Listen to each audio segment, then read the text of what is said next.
Hey, what's shaking? This is Sunny in the 419. I'm here in Gibsonburg, Ohio with my good buddy Rex. How you doing, man? I'm doing great. I would ask you about the post office, but I don't want to. We used to work together Yes. at the post office, so Rex was one of my mentors, so to speak, and I learned a lot from Rex. He did a great job. How many years were you there? 22 years. Awesome. So thank you. Yes. And you were in the military too. Yeah, right? for 20 years, yes. 20 years. Wow. So thank you for your service to the Postal Service and our country. Now we're here in this museum. Beautiful museum. I love it. How long have you had this museum here? We've been here for 23 years in this building. The museum has existed in one form or another for about 25 years now. Wow. How long have you been involved? 25 the years. I started You the started? actual museum, and I've been with it the entire time. We've had quite a few volunteers with the museum, about 6 people total, and they've done a wonderful job. Yeah. All voluntary. It's No one gets paid for anything. It's an impressive museum. I've seen a couple museums similar to this, but this is pretty nice, and I love how it's all local. Yes. Yeah, you go around here, you can see stories of families that are from around here. Is that what drives you to keep coming back and helping out? What drives? Well, with complications within the school, they can't really express enough of what the people have done for our community through the military. So That's right. this is an extension of the education process of letting people know, both children and adults, of the sacrifices that people have made in our militaries and continue to make. And this will reflect the stories of the local veterans. And right now, about 80% of the stuff that we have within the museum can be connected to people within our community, the Northcoast area. So we have items from Clyde, Fremont, Gibsonburg, Green Springs, a large area all the way up through the Great Lakes area. And again, most of the stuff is more local, but we do have some items that extend out into the communities. How do you get the items? I'm always curious how people bring them to you, or Yes. you search for them? Almost every time that we have the building open, someone stops by and will Really? donate something. And sometimes it's a small collection, sometimes it's an entire collection of one person's military service. And with all of that, we've been able to put together quite a display. Right now, I think there's only about 10 or 15 items that are on loan. Everything else on here has been donated. And again, it can be connected somehow to the community. Now, how do you stay afloat, like the electric bill? Is there donation from the community? Right. We have a donation box here in the museum. Okay. We do quite a few displays outside of the building itself, and one will be the Genoa Homecoming. And so we get donations not only here at the museum, but from other community areas. And we've always had the support. We always pay all of our bills and have more money at the end of the year than what we started with at the beginning of the year. That's awesome. So, and our goal was to have a new building at some point. Oh, yeah. But with the COVID and the other incidences that have happened over the past few years, it's been difficult raising money. So, but we are still doing that. But we are definitely keeping afloat. The biggest issue would be insurance on the content of the building, I bet. and heating and electricity, things like that. So those are the things that we have to take care of. But we also purchase some items to fill holes in displays. We'll get a display put together, but there'll be certain items that the family no longer has. And then we'll have to purchase items to fill those displays. Now, how do you explain that? It's kind of tricky to get in here. How can you explain that to get in here? Where are we at? Like, where are we at here? Yes, we're located in Williams Park here in Gibsonburg, and we are open from 5:30 to 8 on Monday evenings. We open up for every event that they have within the park, and on special holidays, veterans holidays such as Memorial Day, 4th of July, and Veterans Day. We also open up at the community's request. If a person wants to bring in a family member or come by themselves, they can contact us, and we'll open at any time.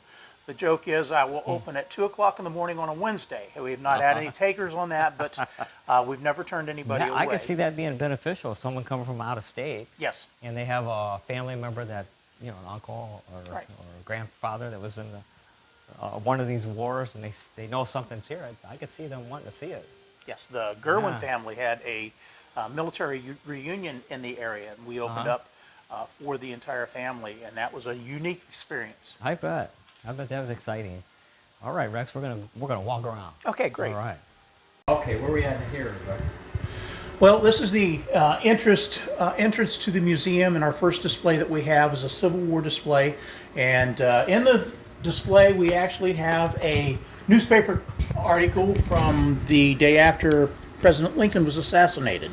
Wow. To get something like that has been I really could- special, I and could someone imagine. brought that in and donated it. 1865? Or is that- Yes, Wow. That's 1865. unbelievable. And again, it's a small display. There are a couple weapons located above this display, and they are one's a Civil War rifle, the other one is post-Civil War.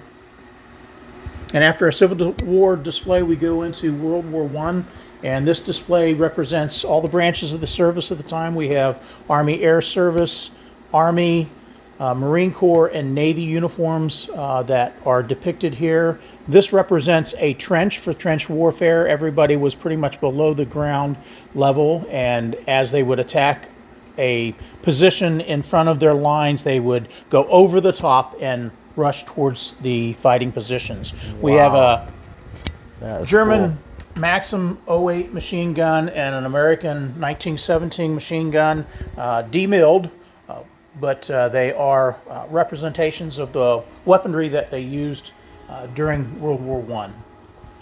Very impressive. I love that. The World War I display continues. Here's our Marine Corps uniform and our Navy uniform and the standard weapons of issue for the U.S. military during the time period. That is very, very neat. I love this. Love this history. Wow. And this is the last of our small World War I depiction. And this machine gun up here is a Lewis machine gun, which is the first non-crew serve weapon that we had in the U.S. inventory. And that one's a special one. It was purchased by the Navy, one of the first 3,000 weapons that was actually obtained by our military for World War I. Is that heavy? Yes, it is. It's a pretty heavy weapon. The barrel itself is a cooling jacket. It's not a water-cooled jacket, but it's a pretty heavy weapon. Now, after the World War I display, we go into World War II, and we start out with the Navy, Coast Guard, and Merchant Marines. So we do have uniforms for every branch of the service. This is our Merchant Marine uniform up here, and a Coast Guard display over here. A lot of people forget about the that's two true. services that we don't mention that often, and now we have an additional one, which is the Space Force. Yes. Which we do not have any Space Force items yet. A friend of mine is in the Space Force. Oh, excellent. Yeah. Now, after our Navy display here, we go into individual displays. We have about 14 or 15 4x4 lighted cases, and they tell the story of a specific veteran. And here's 6 on this wall here, and they are very varied in the jobs that they had. Gunners on aircraft, reconnaissance, tank commanders, nurses, infantrymen, and even an officer who was in charge of black troops because we were segregated during Right. World War II. Segregation did end during World War II, but at the beginning, that's what the volunteers in our services had to put up with. I love how you got them displayed. Oh, thank you. Here we have a collection of souvenirs that were brought back, captured military items from the enemy. This wow. is the German side of it. And these are some of the items that were brought back as souvenirs that have been donated here to the museum, to include uniforms and weaponry. I assume they have ours too over at theirs, probably. Yes. In most cases, the spoils go to the winners, so we probably have a lot more souvenirs of that's their true. stuff than what they have of ours. That's true.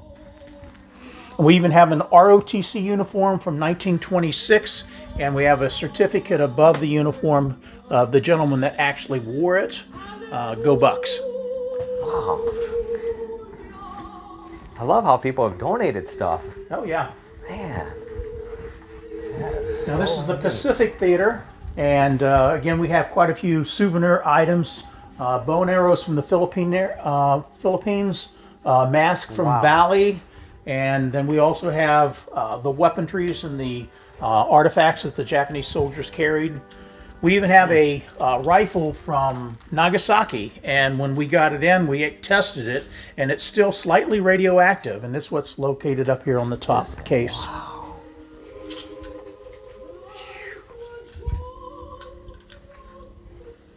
Very, very impressive. Now, it's taken 25 years to obtain all of the material that you see in the museum, but we get donations in all the time. Almost every time the museum is open, someone will bring either a collection of things or maybe just a small item in. We've had young children, 9, 10, 11-year-olds, that will bring in pennies from the World War II era. One person brought in a engineer's compass and donated it to the museum. So everybody gets involved in it. Yeah, it sounds great. So we got to get people down here to check it out. You may recognize some of the names. Jim McGrady, Yes, yes. Mr. Fremont, and we have a display on him, and he has a pretty long story. His story started with Roger Young in the 148th Infantry Regiment, the Fremont Armory, and he stayed in for quite a long time, did quite a few different things. And this is his air crew picture here with the B-24, and they were getting ready to go into battle when the war ended, so they never flew a combat mission. Wow. Yeah, I remember him wearing his uniform to the parades. Yes. Just, in the recent years. Wow. Well, impressive, Rex. So thanks a lot. And we got to get people down. We don't want to show it all. Oh, we want that's people right. to come down. Yeah. So remind them again where we're at. We're located in Williams Park. The telephone number for the museum is 419-680-3217. It's a little difficult getting into the park, but you can give us a call and we can give you directions on your first trip down here. Right. And many people come over and over again. We change the displays all the time. And so you can come in this week and a month later come back and you'll see new displays within the museum. We are open on Monday evenings from 5:30 until 8, or at your convenience. Give us a call. We'll open up at any time for anybody.